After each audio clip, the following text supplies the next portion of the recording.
এখনও অসুস্থ সুজয় কৃষ্ণ ভদ্র ওরফে কালীঘাটের কাকু। বুধবারও তার কণ্ঠস্বরের নমুনা সংগ্রহ করতে পারল না সিবিআই। প্রেসিডেন্সি জেল থেকে তার মেডিকেল রিপোর্ট পাঠিয়ে দেওয়া হয়েছে বিচার ভবনে। তাতেই জানানো হয়েছে অসুস্থতার কারণে কাকু এখনও জেল হাসপাতালে ভর্তি রয়েছেন। ফলে বুধবারও খালি হাতে ফিরতে হলো কেন্দ্রীয় তদন্তকারী সংস্থাকে। বুধবার সুজয় কৃষ্ণের আইনজীবী জানিয়েছেন তার প্রচণ্ড জ্বর, সঙ্গে সর্দি কাশিও হয়েছে। আপাতত চিকিৎসকদের পরামর্শ মেনেই চলছেন কাকু, আর সেই কারণেই তাকে আদালতে হাজির করানো যায়নি।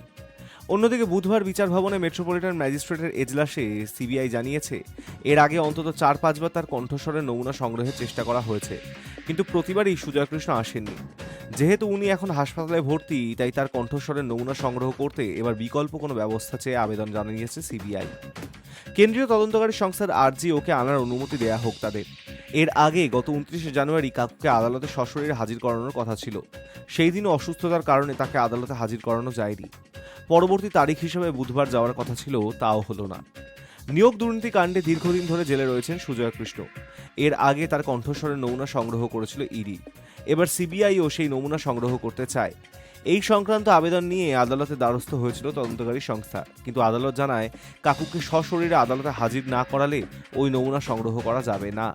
শারীরিক অসুস্থতার কারণে এর আগে বেসরকারি হাসপাতালে ভর্তি ছিলেন সুজয় কৃষ্ণ। গত 20শে জানুয়ারি সেখান থেকে ছুটি পেয়ে আবার প্রেসিডেন্সি জেলে ফেরেন তিনি, কিন্তু এখনও কাকু পুরোপুরি সুস্থ হননি বলেই দাবি। তাই বারবার আদালত থেকে খালি হাতেই ফিরতে হচ্ছে কেন্দ্রীয় তদন্তকারী দলকে। High news network.